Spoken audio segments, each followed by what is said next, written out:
अस्सलामुअलैकुम। बड़ा news network में आपको खुशामदीद कहते हैं। आज के न्यूज बुलेटिन में जहां हमारे साथ फील्ड रिपोर्टिंग शामिल होगी, वहीं आप देख सकेंगे सेठी साहब के जुल्म, मुन्ना की ज़बानी। इसके अलावा ट्रांसमिशन में शामिल करेंगे स्पोर्ट्स डेस्क। लेकिन सबसे पहले बात करेंगे अब तक की अहम तरीन खबरों की। और वज़ीर आज़म पाकिस्तान ने कहा है कि दोहरी शहरियत रखने वालों के इलेक्शन लड़ने पर पाबंदी जल्द बहाल कर देंगे। उन्होंने मजीद कहा कि एक टिकट में 2 मज़े लेने का कानून पूरी दुनिया में है। आपको बताते चलें कि वो आज तक गुजर खान की नेशनलिटी और पाकिस्तान की नेशनलिटी को अलग अलग समझते हैं। वजीर इत्तलात कमर जमान कायरा का कहना है कि मेरा वजीर आजम बनना मेरे इलाके के लोगों की ख्वाहिश थी।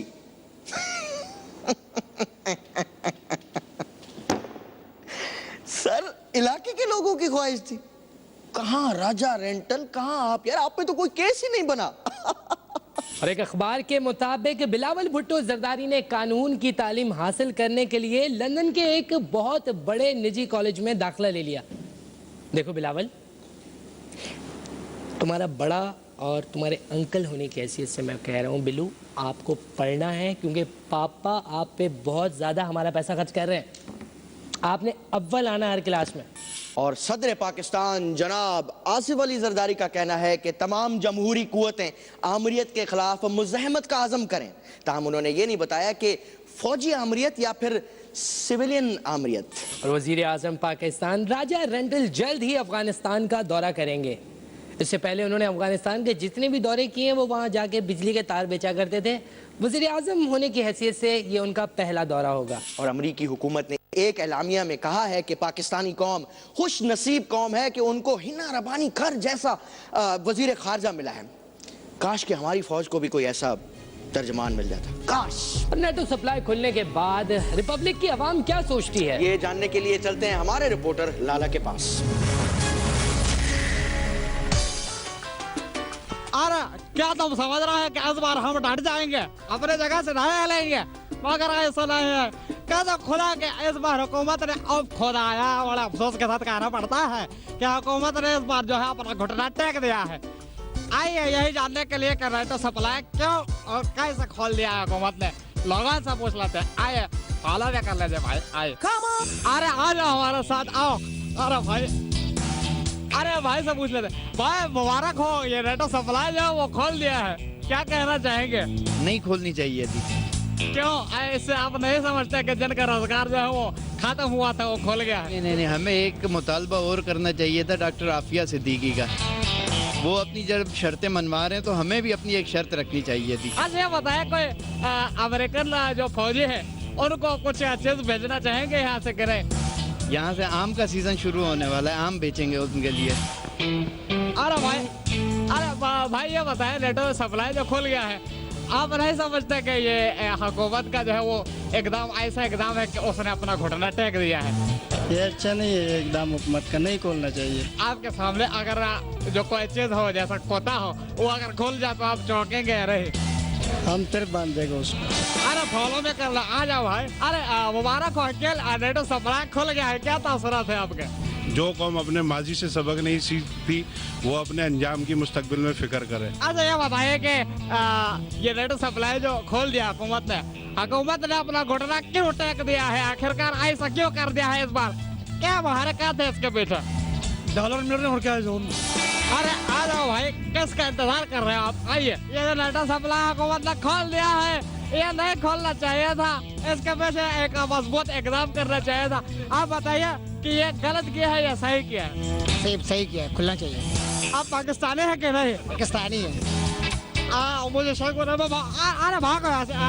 अरे भाई मुबारक हो, नेटो सप्लाई खुल गया, क्या कहना चाहेंगे? बिल्कुल नहीं खुलनी चाहिए, क्योंकि ये जो है ना हमारे मुसलमान भाइयों का जो आर्मी को मारा है, नेटो सप्लाई जो खोल रहे हैं ना, ये अमेरिका के पिट्ठू में। अच्छा हुकूमत बोलते हैं कि 48 ममालिक हम पे जो है वो जोर दे रहे हैं कि नेटो सप्लाई खोल दो, वरना तुमको हम पत्थर के जमाने में ले जाएंगे।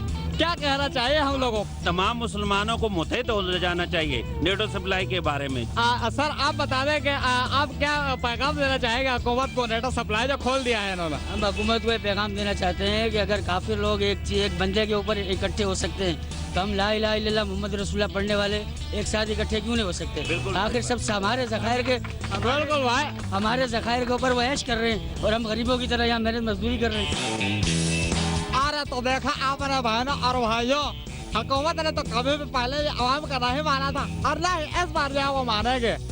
तब तक के लिए हम किसी और टॉपिक से आपसे मिल लेंगे। हमें इजाजत दे दीजिए। कैमरामैन प्लास्टिक के आदमी के साथ लाला पाकिस्तान।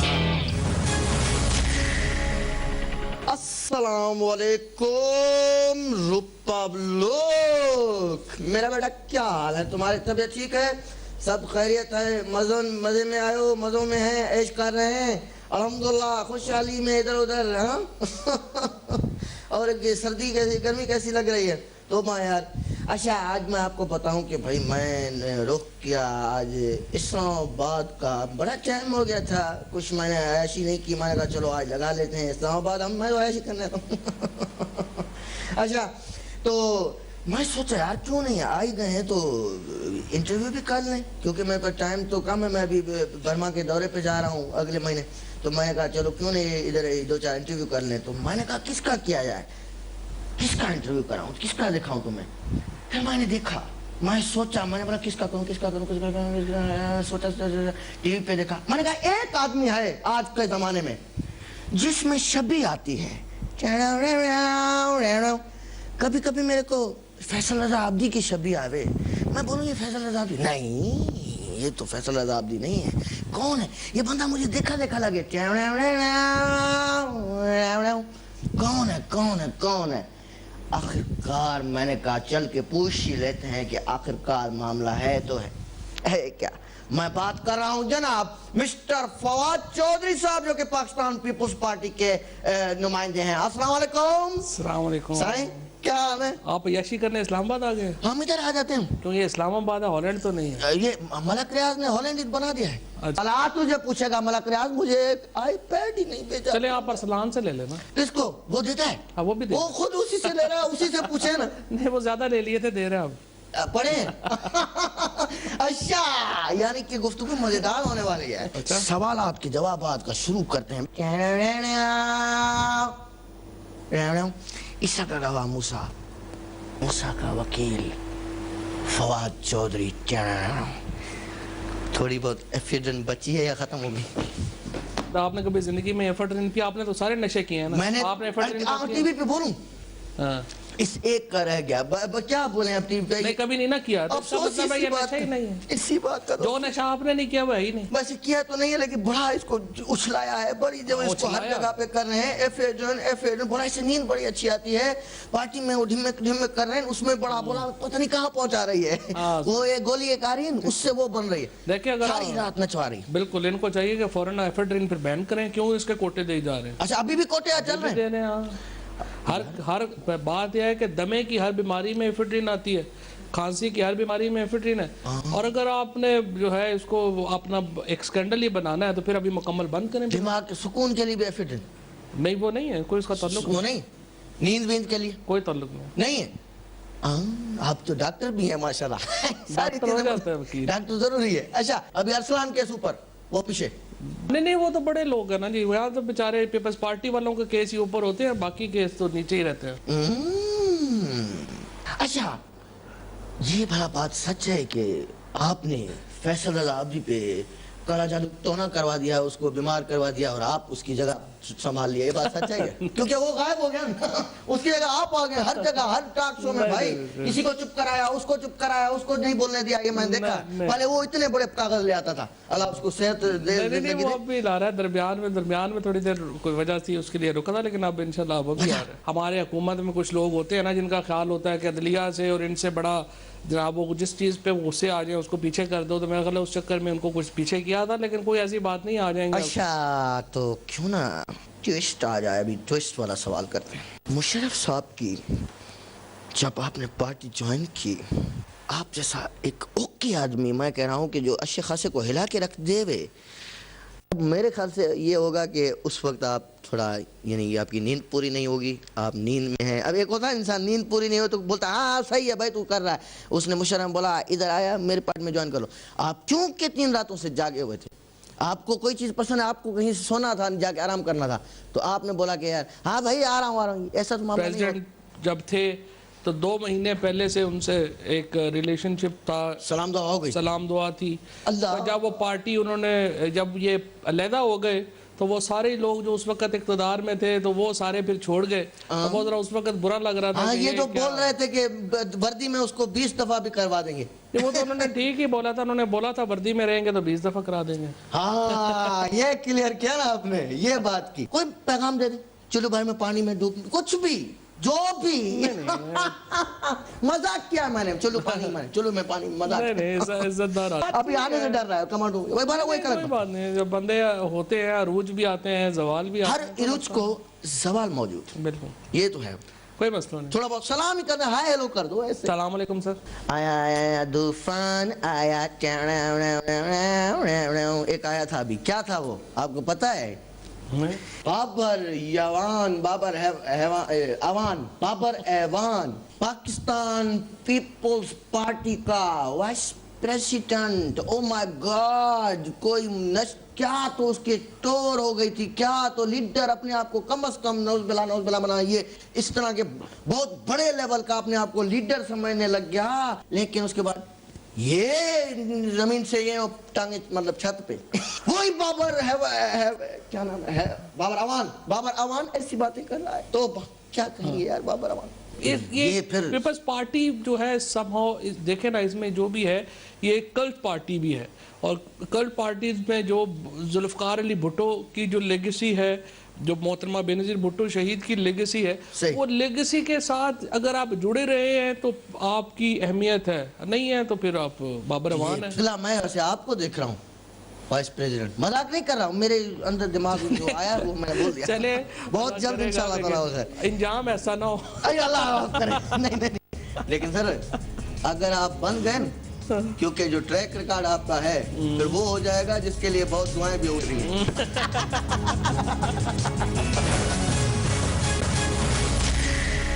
अस्सलाम वालेकुम नाज़रीन, BNN पे आपको खुशामदीद कहते हैं। मैं हूँ मुनीब मुन्ना और हमारे साथ लाइव एज यूजुअल नागासाकी से मौजूद हैं सेठी साहब। सेठी साहब कैसे हैं? मैं ठीक हूँ, जरा आज हंसाना भी चाहिए लोगों को, अक्सर औकात मेरे तज्जिए इनको रुला देते हैं। खैर, हंसाने की बात आपने की है, रोता तो बहुत मैं हूँ, मतलब जितना आप मुझे रुलाते हैं शायद किसी को। ऑनियर नहीं, अच्छा सॉरी। सब अच्छा है। हाँ, और सेठी साहब सुनाइए, क्या हो रहा है, क्या नहीं हो रहा, कैसी हवाएं चल रही हैं? बस सब ठीक ठाक है जी। बस जापानीज यहाँ पे आजकल यहाँ पे आज भी उनके साथ वही हालत है। ये जो फैट बॉय, मेरे ख्याल से पाकिस्तान को उनसे सबक लेना चाहिए।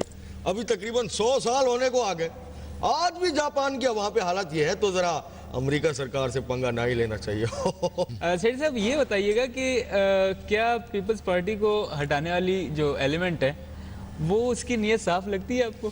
लगता है ये तुमने टॉप स्पिन करवाई है। मरवाना चाहते हो तुम मुझे। अच्छा चलो, तुमने सवाल कर ही लिया है तो मैं तुम्हें बता देता हूँ। पाकिस्तान पीपल्स पार्टी को हटाने वालों की नीयत आपको क्या लग रही है? ये कह रहे हैं नीयत साफ है। जी, मतलब यही मतलब है मेरा पूछने का। नीयत साफ है लेकिन उनकी सोच गलत है, सोच खराब है अंदर से। क्योंकि पाकिस्तान पीपल्स पार्टी, मैं समझता हूँ कि पाकिस्तान की हिस्ट्री में आज तक जितनी भी हुकूमतें आई हैं, ये हुकूमत तमाम हुकूमतों से ज्यादा अच्छी कारकर्दगी दिखा गई है।